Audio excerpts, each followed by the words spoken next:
Bonjour, chers amis téléspectateurs. C'est avec une très grande joie que cela ça, nous qu'a parlé des paroles à bon Dieu, nous qu'a parlé de Jésus.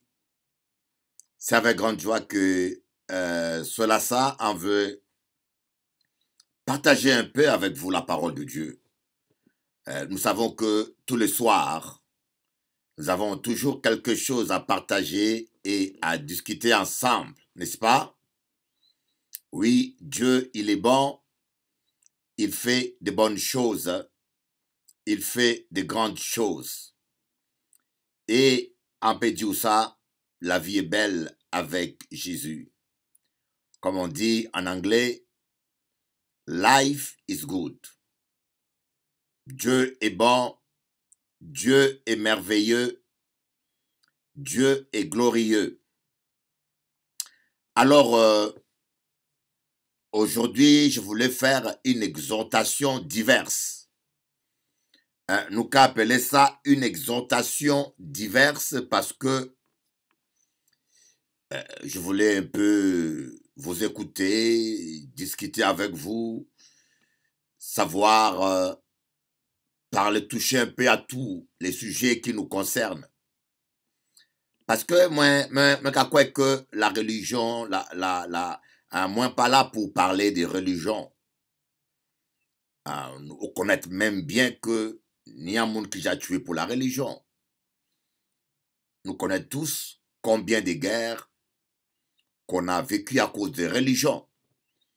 Nous savons même bien que même tout ce que nous vivons aujourd'hui comme attentats, comme combien de meurtres, de guerres, dans ce temps moderne, on a vécu à cause de la religion.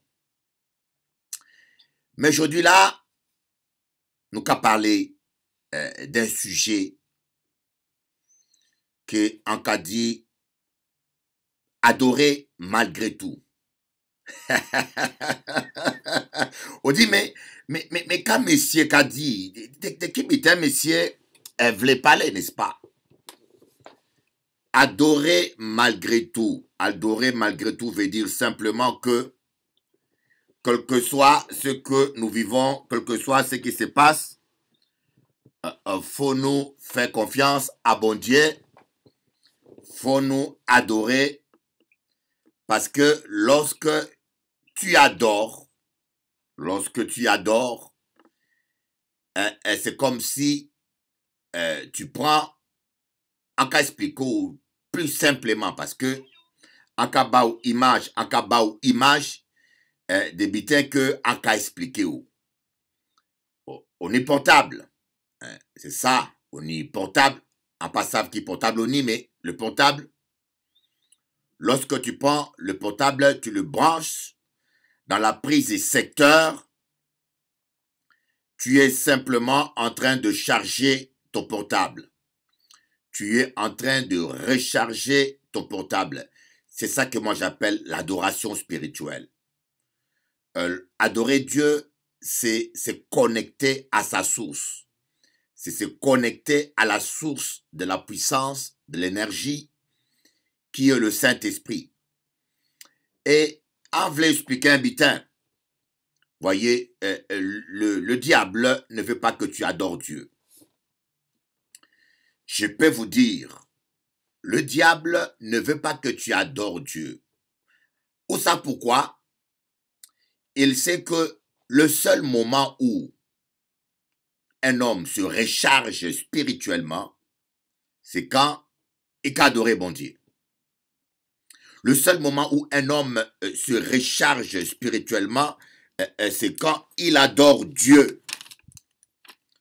Et Satan, il redoute ça. Parce qu'il sait qu'un homme qui adore Dieu est un homme qui a l'onction de Dieu, est un homme qui a la pensée de Dieu, et surtout c'est un homme qui a l'autorité divine. Et il sait surtout que c'est un homme très dangereux. Le Satan, il veut que tu chasses le démon toute la journée. Ça ne le dérange pas beaucoup. Hein? Ou peut chasser les démons et en connaître dans le monde qui a fait la chasse aux démons. Encore rigoler parce que ça m'a fait moins rire. Je connais beaucoup de gens qui font la chasse aux démons. Au Congo, il y avait une secte qu'on appelait Bima. Bima veut dire sort. Bima, sort. Dans cette secte-là, il faut chasser le diable partout. Pour boire de l'eau, il faut chasser le diable du verre. Pour entrer dans le bus, il faut chasser le diable du bus. Pour entrer dans l'avion, il faut chasser le diable là de l'avion. Pour entrer dans la maison, partout où tu vas, il faut chasser le diable partout où tu vas. Alors ces gens-là ne badinent pas. Ils circulaient avec un mouchoir et quand ils rentrent dans un taxi, ils sortaient leur mouchoir, ils frappaient sur le taxi et ils criaient « Sors, sors, sors, sors !» Ils rentraient. Quand ils rentraient dans un bus, ils sortaient ce mouchoir, ils frappaient sur le bus, ils disaient « Satan, sors !» Alors on les voyait partout dans la capitale crier « Sors, sors !» et on les a appelés « Sors !» Parce qu'il y a un vrai diable partout. Mais ne tombons pas dans les extrêmes. Hein. Ne tombons pas dans les extrêmes. Mais un peu du ça, nous avons besoin de Jésus et la puissance. Louer Dieu malgré tout. Louer Dieu malgré tes factures. Louer Dieu malgré tes problèmes. Louer Dieu malgré le divorce. Louer Dieu malgré la maladie. Louer Dieu, c'est un secret. Voilà pourquoi David, il a vécu la guerre. David, il a vaincu Goliath. David, il a connu l'humiliation. David, il a connu la pauvreté. David a tout connu et en fin de compte, il a compris que le secret, c'est ça. Il a écrit ce psaume où il a dit je louerai l'Éternel tant que je vivrai, je psalmodierai en son honneur tant que j'existerai. Oh oui, voilà, nous cavrons ça. David qu'a dit, je louerai l'Éternel tant que je vivrai. Alléluia. Je vais chercher ce verset-là. Nous qu'a cherché. Voilà, le psaume 71, verset 14. David qu'a dit, quant à moi, il dit quoi? Quant à moi, j'espérerai toujours, je te louerai de plus en plus. Voyez, psaume 71, verset 22. Je te louerai au son de lutte, je chanterai ta fidélité, mon Dieu, je célébrerai avec la harpe Saint d'Israël. Alléluia. Psaume 108, verset 4. Je te louerai parmi le peuple éternel, je te chanterai parmi les nations. Psaume 109, verset 30. Je louerai l'Éternel de ma bouche à voix haute. À voix haute. Je le célébrerai au milieu de la foule. Alléluia. Nous cavrons ça. Merci Seigneur. Donc, à voir. Bissek que moi, c'est ça. Psaume 146, verset 2. Tonton, tonton, tonton. Il faut noter ça. Notez verset là. Il faut noter ça. Psaume 146, verset 2. Je louerai l'Éternel tant que je vivrai. Je célébrerai mon Dieu tant que j'existerai. Ouh! En passant sur à comprendre que parole là qu'a dit, hein, à approcher pour nous parler bien. En passant sur à comprendre ce que parole là veut dire. Ce que le psaume 146, le verset devait dire: je louerai l'Éternel tant que je vivrai, je célébrerai mon Dieu tant que j'existerai. Oh, en disant ça veut dire que tant que je vis, peu importe les factures, peu importe ce qui se passe, peu importe ce que les gens disent, peu importe que je sois malade ou pas, je louerai l'Éternel tant que je vivrai. Pourquoi David pouvait-il dire une telle chose? En cas dit, mais pourquoi David pouvait-il dire cela? Parce que David avait compris les secrets de la louange.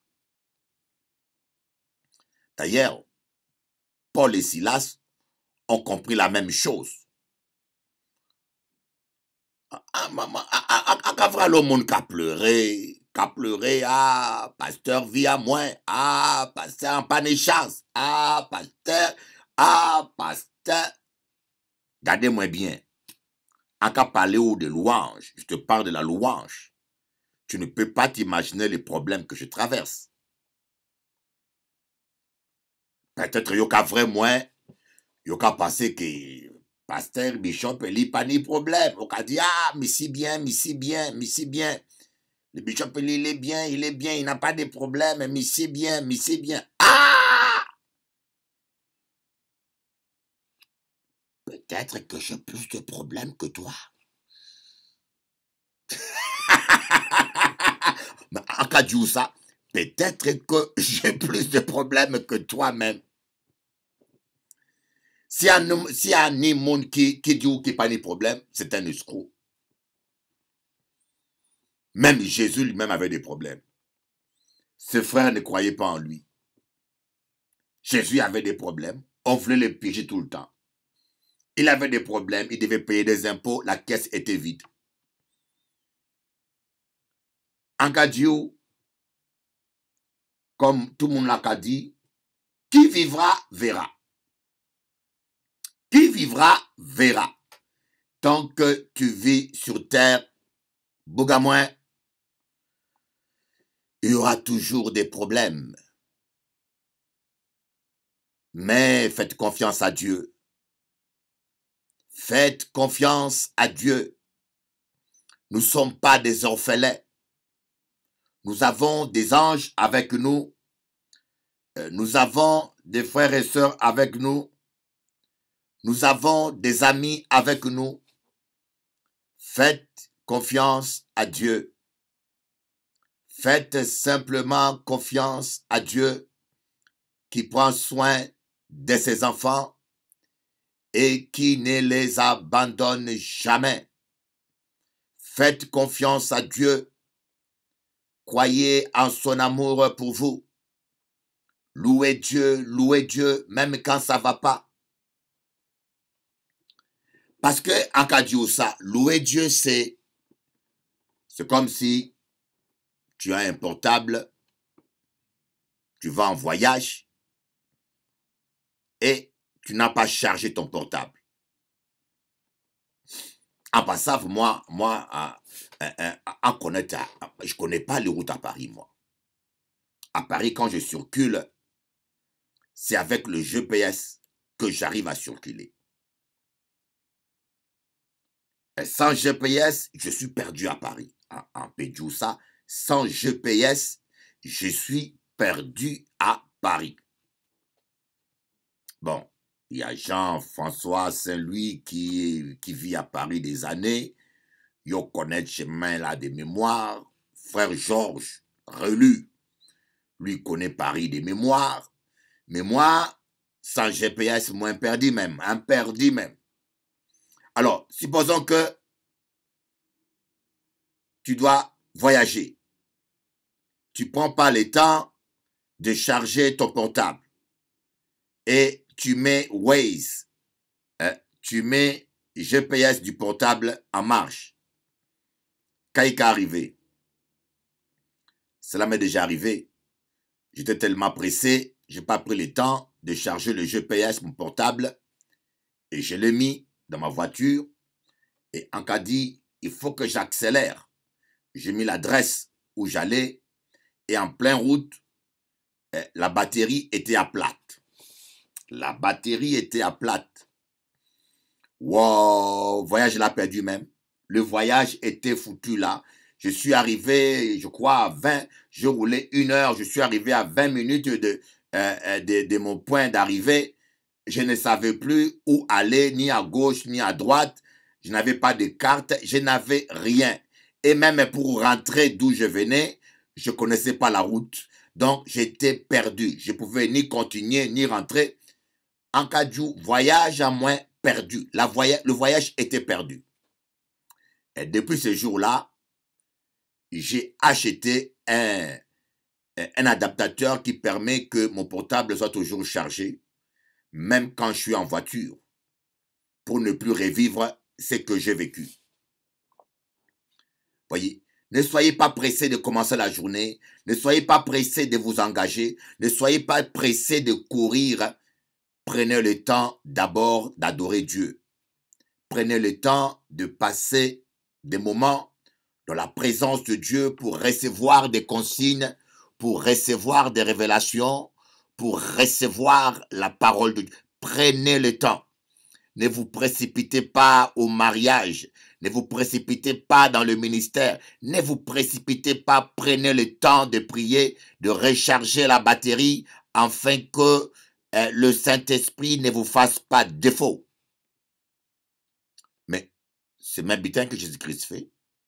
Il a dit, mais quand monsieur a dit, qui d'autre monsieur a inventé encore? C'est ce que Jésus a fait. Jésus, un jour, il devait traverser la mer, le lac, je crois que c'est la mer ou le lac, aller à l'autre rive. Sûrement c'est le lac, parce que l'autre rive, c'est le lac. Mais les disciples étaient en train de préparer le bateau, de préparer ceci, ils étaient trop pressés. Mais Jésus a passé toute la nuit en prière. Jésus a passé toute la nuit à prier. Lorsque les disciples ont pris les bateaux, Jésus est resté toujours prier. Et lorsque la tempête s'est levée, les disciples étaient surpris, mais pas Jésus. Voyez, prenez le temps de prier. Ne courez pas contre le temps. Prenez le temps de prier. Dieu n'est jamais en retard. Prier, c'est gagner le temps. Il y en a qui sont tellement pressés qu'ils commencent le ministère par la chair. Ils font des choses par eux-mêmes. Ils sont toujours pressés. Ils sont pressés pour prêcher. Ils sont pressés pour délivrer. Ils sont pressés pour voyager. Ils sont toujours pressés. Ils sont pressés pour se marier. Mais il y a de ceux qui ont compris que sans Dieu, on ne peut rien. Ceux-là, ils prennent toujours le temps de prier. Ils prennent le temps d'adorer. Parce que adorer, c'est comme si tu prends ton portable dans lequel il y a le GPS, tu le connectes dans la prise secteur. Lorsque nous adorons Dieu, nous sommes en communion avec lui. Il nous remplit de puissance, il nous remplit du Saint-Esprit. Nous recevons de lui une onction qui va nous aider à tenir devant la tempête, à tenir devant les attaques, à tenir devant les difficultés, à tenir devant le combat de la vie. Oh, mes amis, ça vaut la peine. Et l'apôtre Paul a compris ça. L'apôtre Paul et Silas, ils ont été chicotés. Mais là, il y a parlé de chicote aujourd'hui. Ou pas savent de qui bitin, nous qu'à parler. Aujourd'hui, on dit, dans beaucoup d'églises, l'apôtre Paul a été chicoté. Est-ce que vous savez qu'est-ce que c'est que chicoter en ces temps-là? Hein? Le mounakabaou chicote. C'était d'abord en cuir. Ce n'était pas du plastique, c'était du cuir, du vrai cuir. Et tous les 3 cm ou tous les 10 cm, il y avait de clous. Et quand les Romains chicotaient, quand on parlait de chicote, lorsque on chicotait les gens, et les clous entraient dans la peau. Les clous entraient dans la peau. Quand les clous sortaient, c'était la chair qui sortait. Alors quand on dit l'apôtre Paul a reçu 40 coups de chicotte moins 1 et Silas, imaginez un peu l'état de son dos. En passant, si tu peux t'imaginer un peu l'état du dos de l'apôtre Paul après avoir reçu 40 coups de chicotte moins 1. Aïe, aïe, aïe, aïe, aïe, aïe, aïe, aïe, aïe, aïe, aïe, aïe. Akadiou, il avait toutes les raisons du monde de pleurer, de pleurer, de pleurer, de pleurer. Et monsieur Kadi, en pas qu'à pleurer. Il a dit Silas, louons le Seigneur. Louons le Seigneur. C'est lorsqu'on va louer Dieu que nos plaies seront guéries. C'est lorsqu'on va louer Dieu que Dieu peut intervenir. Car Dieu siège dans la louange. Ça ne vaut pas la peine de pleurer. Pleurer n'est pas la solution. Ajadioussa, pleurer ne change rien. Pleurer ne change rien. Le diable ne veut pas que tu loues Dieu. Voilà pourquoi j'ai fait ce message. Louer malgré tout. Louer Dieu malgré tes factures. Louer Dieu malgré la méchanceté des gens. Louer Dieu malgré les cancans. Louer Dieu malgré l'hypocrisie. Louer Dieu malgré les trahisons. Louer Dieu malgré le divorce. Louer Dieu malgré la maladie. Louer Dieu. Mayata baba.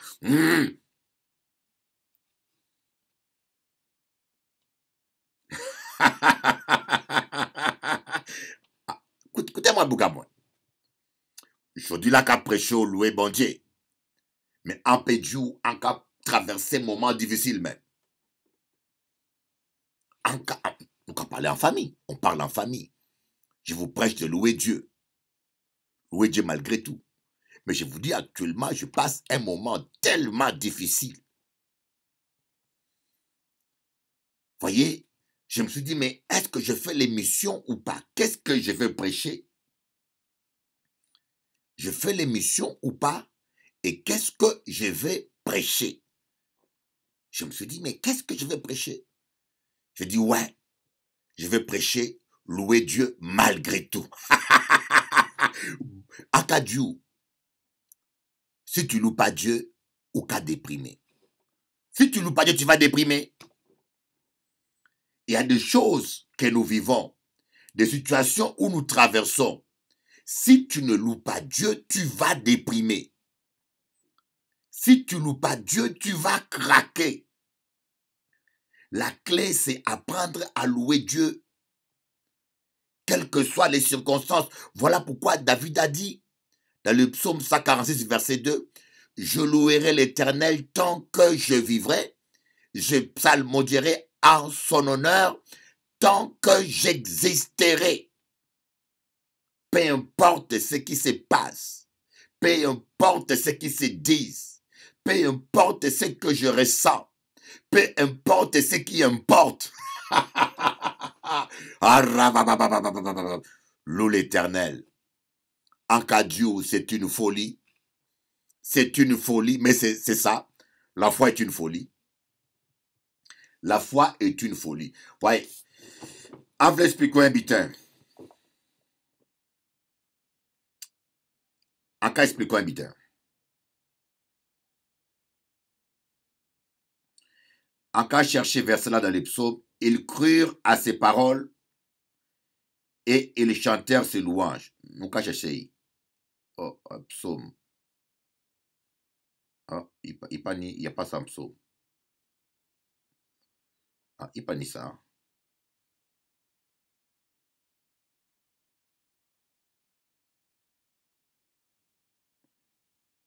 Non. Il y a un psaume qui dit, ils crurent ses paroles et ils chantèrent ses louanges. On loue Dieu d'abord parce qu'on croit à sa parole. Si je crois que Dieu m'a guéri par ses maîtrissures, je veux louer Dieu pour ma guérison. Je crois que Dieu a pourvu à mes besoins. Je veux louer Dieu même si je ne vois pas encore la provision, mais je veux louer Dieu parce que je crois à cette parole. Donc on loue Dieu parce que la louange est une expression de la foi. Léo nous a parlé de louange. Je parle de louange, c'est dans le sens le plus large.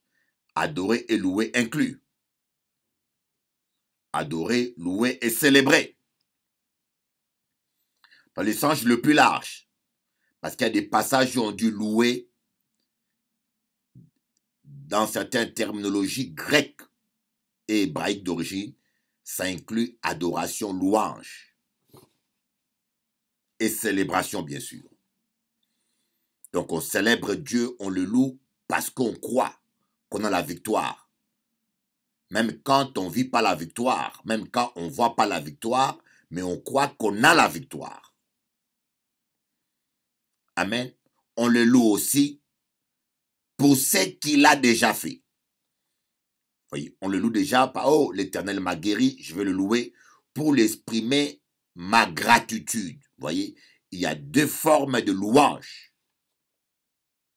Il y a cette louange que l'on fait, qui est une expression de la foi. On le loue pour ce qu'il fera parce qu'on y croit réellement. Et on le loue aussi pour ce qu'il a fait parce qu'on est reconnaissant. Et aussi, on le loue ou on l'adore pour ce qu'il est. Il est un bon papa d'amour pour moi. Il est un bon berger pour moi. Alléluia. Ne laissez pas le deuil s'installer chez vous. Ne laissez pas la tristesse envahir votre vie et gagner votre vie. Ne laissez pas ces choses prendre les dessus sur vous. Vous avez un Dieu merveilleux. Vous avez un Dieu formidable. Vous avez un Dieu qui vous aime. Ne vous laissez pas abattre. Je vous dis que le diable ne veut pas que vous louez Dieu. Voilà pourquoi il veut vous distraire avec les factures, avec des cancans, avec des paroles inutiles. Un tel a dit, un tel a fait, avec les déceptions. Il veut vous décevoir par tous les moyens. Dans quel but? Que votre esprit soit captif à vos problèmes. Que votre esprit soit captif à vos problèmes. Que vous ne passez pas le temps de louer Dieu. Que vous passez le temps à vous chamailler avec les démons. Moi, j'appelle ça chamaillerie. À vous chamailler avec le démon. À vous occuper des histoires. Un frère m'a dit, Bishop Eli, un tel a dit sur toi, il faut le convoquer. J'ai dit, écoutez, mon frère, en panitant, je n'ai pas le temps. Ce matin, quelqu'un m'a appelé. J'ai un fils spirituel. Écoutez-moi bien. J'ai un fils spirituel. Messieurs, c'est moi qui l'ai formé. Je l'ai formé, je l'ai appris à prêcher, je l'ai appris à délivrer, je l'ai ordonné pasteur. Et à un moment donné, il a décidé de devenir indépendant et de partir. Il est parti, je l'ai laissé. Mais ce garçon ne travaille qu'avec des gens avec qui je travaille. Il ne fait que ça, il ne fait que ça, et cela met la confusion. Il ne m'appelle pas, il ne m'aime pas, je ne sais pas s'il ne m'aime pas, il ne m'appelle jamais, il ne me parle jamais, mais il est toujours en train de fouiller dans mon carnet d'adresses, dans mes contacts, pour travailler qu'avec la plupart des gens qui travaillent avec moi. Alors que yo dit que moi pas bon. Ce matin, un pasteur m'a appelé, m'a dit, mais Bishop Eli, regardez. J'ai dit, pasteur, je n'ai pas le temps. Je n'ai pas le temps. Je dois préparer mon émission de télé en panitant. Maintenant, on a 2 cultes en panitant. Je dois m'occuper de ma famille. Je n'ai pas le temps. Laissez-les travailler. Si ça leur fait du bien, gloire à Dieu. S'ils gagnent les âmes, gloire à Dieu en panitant. Le diable veut vous distraire avec des histoires inutiles. Le temps que vous allez passer à adorer Jésus, vous allez appeler, toi tu as dit quoi, toi tu as dit quoi, pourquoi tu as dit ça. Et puis les gens sont devenus tellement menteurs et hypocrites, tu ne sauras jamais la vérité, adore Dieu. Voilà pourquoi David dit, dans le psaume 119, verset 23, « Les princes ont beau s'asseoir et parler contre moi, ton serviteur médite ta parole. » Les princes ont beau s'asseoir et parler contre moi, en paniquant. Ça ne m'intéresse pas quel complot ils veulent faire. Ça ne m'intéresse pas quel projet. Ça ne m'intéresse pas. Les princes ont beau s'asseoir et parler contre moi. Moi, ton serviteur, je médite ta parole. Ne gaspillez pas le temps avec les gens qui parlent pour parler, avec des vauriens. Il y a des gens qui n'ont rien à faire que ça. Si Dieu t'élève, personne ne peut t'abaisser. Si Dieu t'abaisse, personne ne peut te lever. Loue l'Éternel malgré tout. Notre victoire est dans la louange. Notre succès est dans la louange. La louange pour un chrétien, c'est comme l'eau pour un crocodile. La louange est pour un chrétien comme l'eau est pour un crocodile. Lorsqu'un crocodile est menacé, il va vite dans l'eau. Et quand il rentre dans l'eau, il t'attend maintenant. Toi, viens maintenant le chercher dans l'eau. Même un éléphant, même un lion, lorsque le crocodile est dans l'eau, tout le monde le respecte. Vous comprenez? Il est dans son élément. Nous, les enfants de Dieu, notre atmosphère, c'est la louange. Au ciel, on ne fera que louer Dieu. Ne laissez pas la tristesse vous envahir. Ne laissez pas la tristesse, les soucis remplir votre vie. Ne permettez pas au diable de vous empêcher de louer. Louez Dieu. Facture vient, louer Dieu. Problème vient, louer Dieu. Maladie vient, louer Dieu.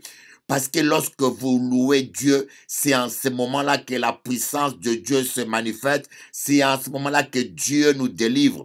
Et Satan ne veut pas que tu vives la victoire. Satan ne veut pas que tu vives ta destinée. Il va faire tout ce qu'il peut pour t'empêcher de louer Dieu. Et Akadjou, la louange, est une folie. Il y a des gens qui veulent louer quand tout va bien. Il y a des gens qui veulent louer quand tout va bien.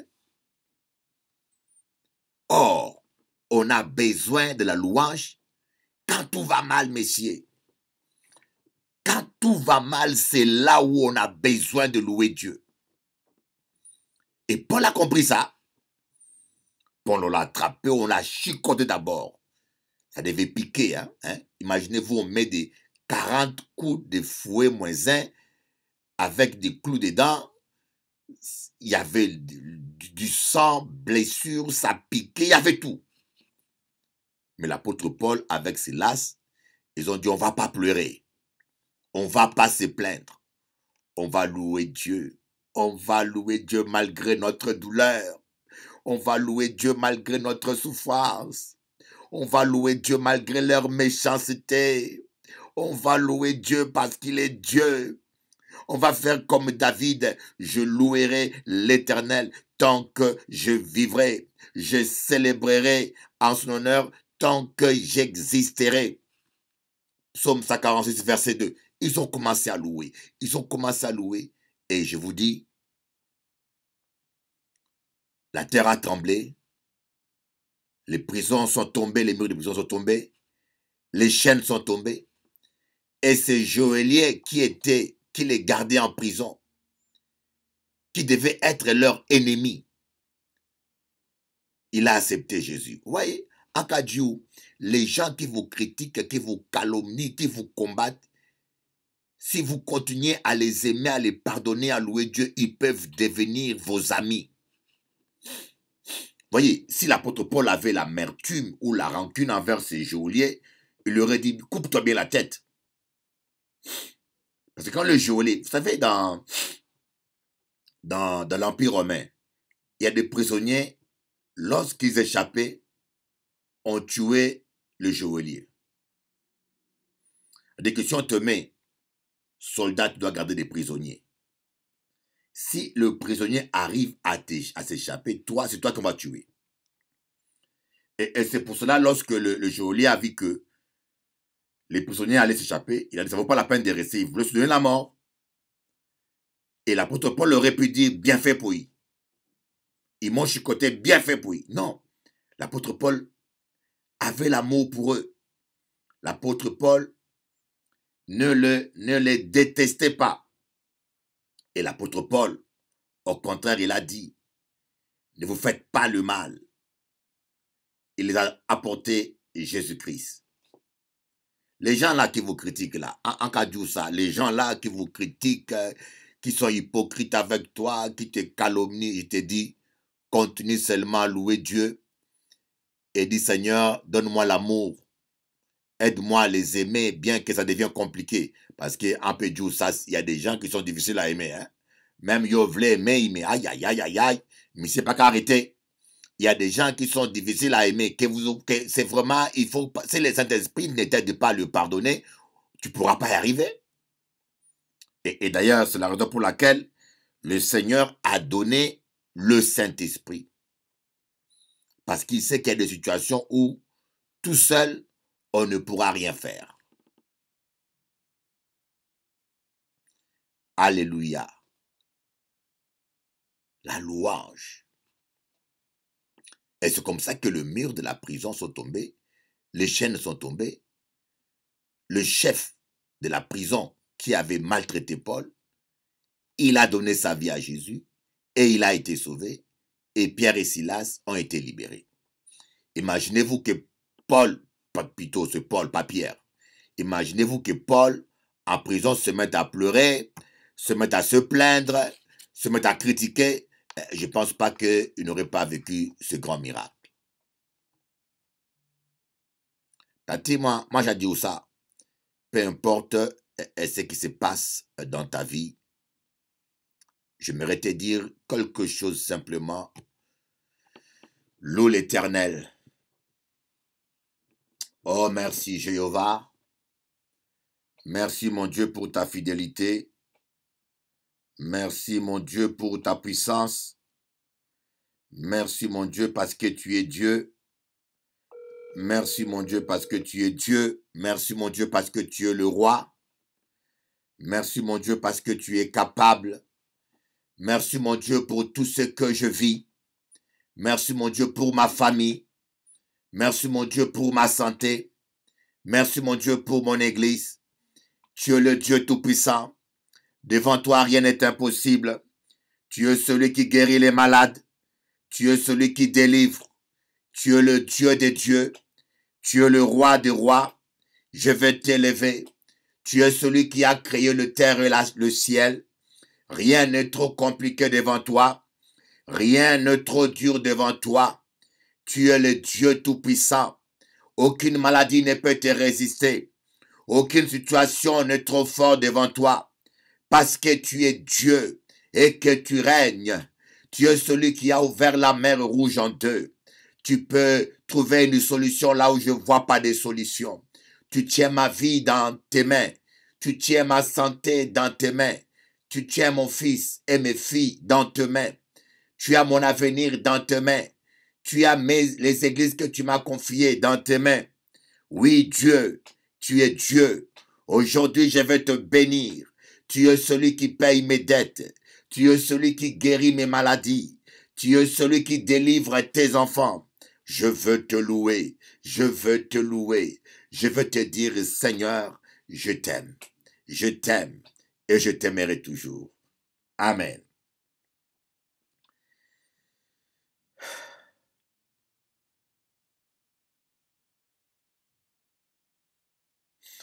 Voilà un peu. Peut-être que on voulait partager avec les autres. Yo estaban hablando de alabar el Señor, alabanza. Yo estaban explicar que alabar el Señor es similar, que es como un cristiano quien alaba el Dios, es como un teléfono celular conectado en el sector de electricidad. Es muy importante de alabar Dios. I was explaining that we must worship Lord independently de all circumstances. The Christian who adore Dios, God, is as like a mobile phone which is connected in electricity. We must be all time connected to the Holy Spirit. We need to hear his voice every time, you know. It's the reason that we must adore God every morning, every night. It's not important all circonstances. Alléluia. Nous devons adorer Dieu, quel que soit ce qui se passe, quels que soient les événements. Nous devons adorer Dieu. Nous devons prier le Seigneur.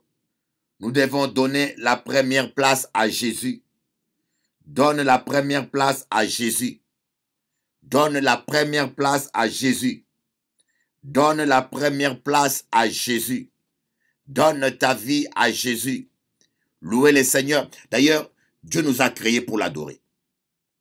Au ciel, on fera qu'adorer. Dieu nous a créés. L'adoration, c'est le moment où nous manifestons notre amour à Dieu. L'adoration, c'est le moment où nous montrons à Dieu combien il est important pour nous. L'adoration, c'est le moment où nous montrons à Dieu notre attachement à lui. Lorsque nous adorons Dieu, c'est ça, adorer Dieu. Adorer Dieu, c'est montrer à Dieu combien tu l'aimes.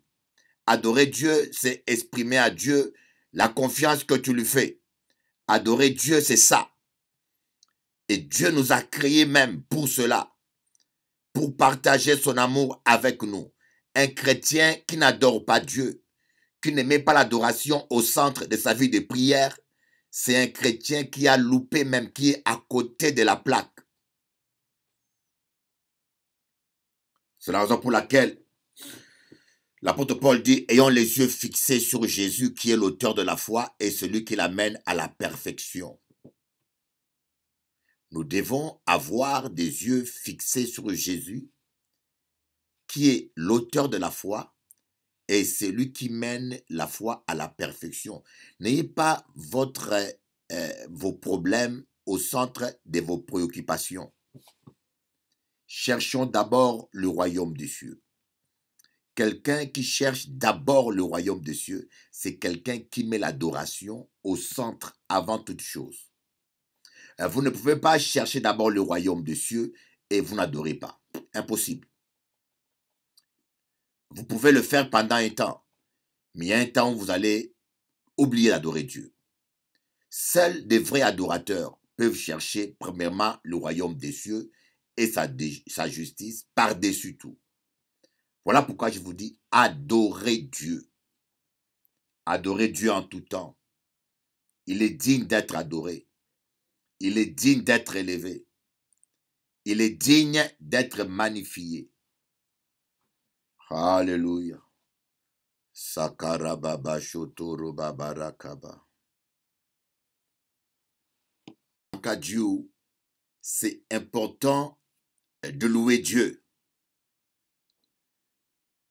Parce que tant que tu loues Dieu, la victoire est possible.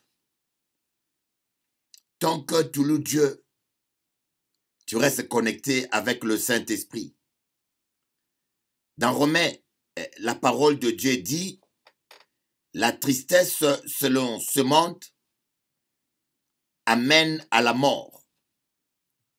La tristesse selon Dieu amène à la repentance.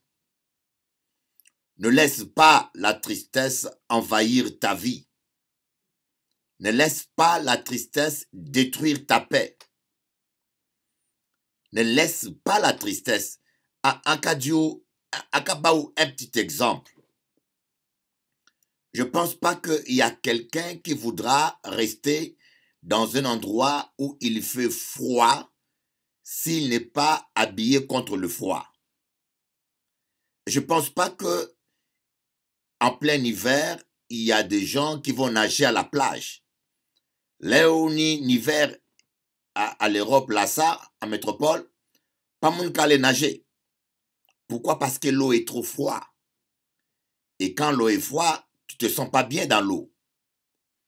Et c'est pareil aussi avec le Saint-Esprit. Le Saint-Esprit n'aime pas être là où il y a la tristesse, selon ce monde. Le Saint-Esprit n'aime pas être là où il n'y a pas de joie. Voilà pourquoi l'apôtre Paul va dire, réjouissez-vous dans le Seigneur, je le répète, réjouissez-vous.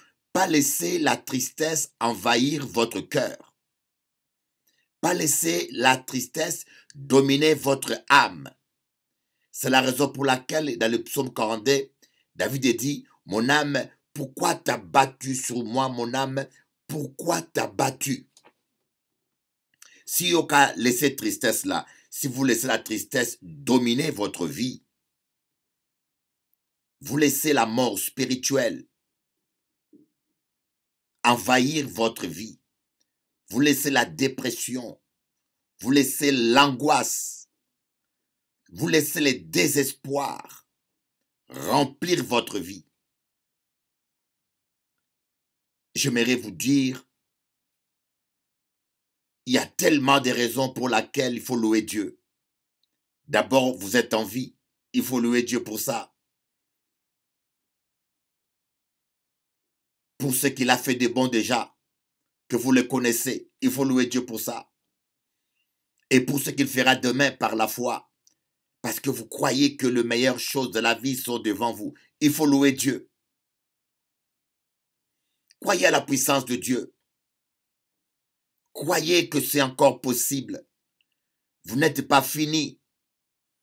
Ça, c'est les mensonges du diable. Vous n'êtes pas fini. Vous pouvez encore faire de belles choses et de grandes choses. Regardez un peu cet homme-là. En Kabaou, un petit exemple. Le colonel qui a inventé le KFC, Chicken. C'est un colonel du général de l'armée américaine. Un colonel. Hein. Il avait échoué sa vie, il avait 60 ans, mais ce n'est pas une retraite suffisante. Il n'avait pas une retraite suffisante. Et puis, il voulait se suicider. Mais avant, il a dit, mais je vais faire ce que je sais faire de mieux. Et il a fait un bilan et s'est rendu compte que la chose qu'il savait faire de mieux dans la vie, c'est la cuisine. Il ne savait pas faire plein de choses, mais la chose où il a reconnu qu'il avait un talent indéniable, qu'il était le mieux au monde en lui-même, c'était la cuisine. Et c'est comme ça que monsieur a inventé sa recette de poulet KFC. Et le monsieur, il a voulu contacter des restaurants. Écoutez bien, Bitan Kadi. Toi, tu es découragé parce que tu as fait 10 demandes d'emploi, on t'a dit non. Tu es découragé parce que on t'a viré du travail, tu es découragé. Seulement, on t'a fait un refus, 2 refus, 3 refus, et vous voulez déjà tout abandonner. Tu veux tout abandonner. Mais le monsieur qui a inventé KFC, il a mangé poulet tout le temps, hein? Hein, tati, il a aimé manger KFC. Il a aimé manger même les os du poulet pour la moune. Écoute un peu l'histoire du KFC. Le monsieur, il était à la retraite. Il n'avait pas une retraite suffisante. Dans sa vie, il n'a fait qu'accumuler échec sur échec. Les études, échec. Mais à 60 ans, il a commencé de nouveau. Il a inventé une recette de poulet. Et il a contacté plus de 1000 restaurants. Aïe, aïe, aïe. Je ne sais pas si vous comprenez, moi, nous qu'à parler en famille, ou décourager pour rien. Tu te décourages pour rien. Tu crois que le seul homme beau sur la terre, c'est ton ex-mari? Tu crois que parce que ton ex-mari t'a jeté, donc tu es devenu la plus moche de la terre? Hein? Je ne pense pas que tu es moche, mais celui qui a des yeux infectés, il voit plus bien. Parce que s'il voyait très bien, il n'en est pas lâché une femme aussi belle que toi.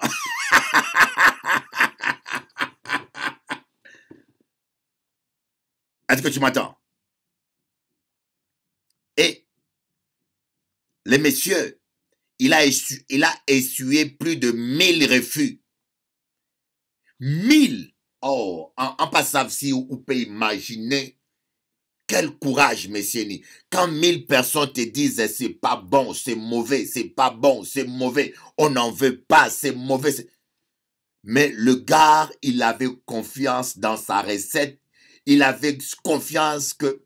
Voyez, le problème de beaucoup de gens, il y a un monde qui est trop faible. Il y a trop de gens qui sont trop faibles.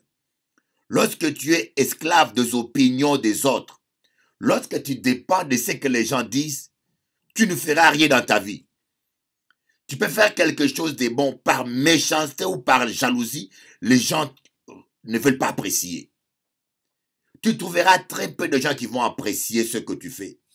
Tu verras très peu de gens qui vont t'encourager. Même quand tu fais des choses bonnes. Surtout dans la musique. Ah!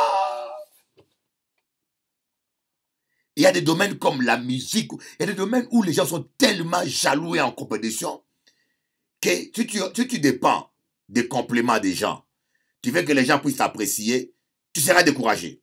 Les gens sont mauvais. Par contre, ils apprécient les morts. Hein? Là où ils sont morts, ils ont dit, ah, monsieur, bon.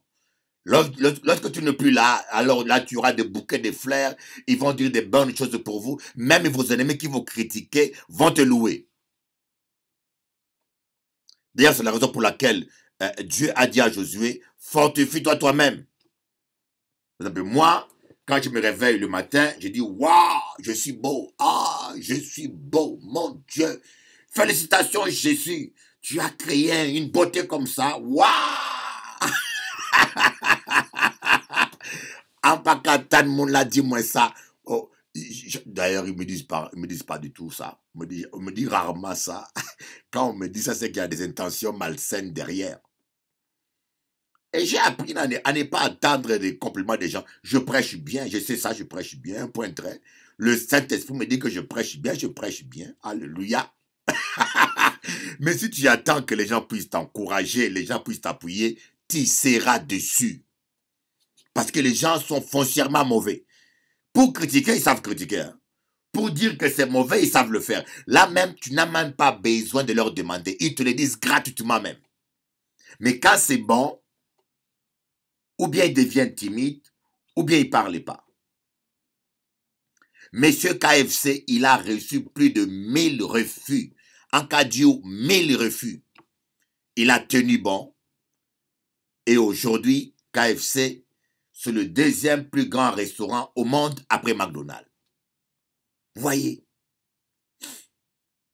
Ne vous découragez pas. Louez Dieu, louez Dieu, louez Dieu. Croyez en vous, croyez en Dieu, croyez que Dieu est capable, croyez que vous allez réussir. Il y a un chant que j'aime beaucoup. Je pense que c'est l'un des plus grands slows romantiques de tous les temps. Bon, il y a des hommes religieux qui n'écoutent plus les musiques commerciales. Ouais. Ils sont tellement spirituels. Il y a des hommes religieux qui sont tellement spirituels qu'ils n'écoutent plus les musiques commerciales. Moi, ça m'arrive d'écouter la musique commerciale. Il y a un des slows romantiques que j'aime beaucoup. Let's Get It On. Get It On. Oh, c'est un chant de Marvin Gaye. Mais ce chant-là, ma mère l'a écouté plus de 100 fois. Ma mère, quand elle avait des soucis, elle s'ennuyait. Elle mettait un chant de Bob Marley. Et je l'écoutais en boucle. Et quand elle était fatiguée, elle prenait ce chant-là de Marvin Gaye, Let's Get It On. Il le faisait en boucle. Et parfois, quand je me retrouve des fois, si je l'écoute, ça me rappelle mon enfance. Mais c'est l'un des plus beaux slows romantiques qu'un être humain ait écrit. Mais quand j'ai étudié l'histoire de ce chant, un jour je me suis dit, je vais connaître l'histoire de ce chant. Marvin Gaye, on lui avait donné de l'argent par son producteur, sa maison de production, pour qu'il fasse un album. Il est allé, il a fait l'album avec ce chant. Et quand il a amené l'album à sa maison de production, la maison de production a dit, mettez ça à la poubelle. Ça ne vaut pas la peine. Mettez-y à la poubelle. Alors les gars s'est fâché. Marvin Gaye a dit, si vous ne produisez pas ça, je quitte la maison. Si vous ne produisez pas mon album, je quitte la maison. Mais comme M. Cavan dans l'autre disque, comme il vendait beaucoup de chants, on a pris ça, on a produit, on dit écoutez, produisons ça, c'est pas grave, même si ça marche pas, même si ça n'a pas qu'à marcher, mais au moins on perd pas notre élément. Et quand ils l'ont produit, c'est l'un des disques qui a le mieux marché. Et jusqu'à aujourd'hui, si on pense à Marvin Gaye, à ces grands artistes, on pense à ces chants. Malheureusement, son père l'a tué. Son père, en plus c'est un pasteur, hein. Son père l'a tué parce que il avait écrit les chants Sexual Healing. Bon, il a tué monde parce que monde n'a qu'à chanter sexualité. Mais si il n'a pas qu'à faire sexualité, on y raison. Mais dites-moi s'il y a un pasteur marié qui n'aime pas le sexe. Tout homme marié doit aimer ça normalement. Tout homme qui est normal, qui a un corps physique normal, doit aimer ça. Hein? Si vous pas aimer ça, il faut une guérison. Voyez un peu donc, ne soyez pas dépendants de l'opinion des gens. C'est ça qui détruit beaucoup de gens. C'est ça qui décourage beaucoup de gens. Laissez-les penser ce qu'ils pensent. Il y a des gens qui sont incapables de rien, qui n'osent rien, qui ne font rien, mais qui savent seulement critiquer, calomnier, condamner. Il ne faut pas dépendre d'eux. Loue l'Éternel. Loue l'Éternel.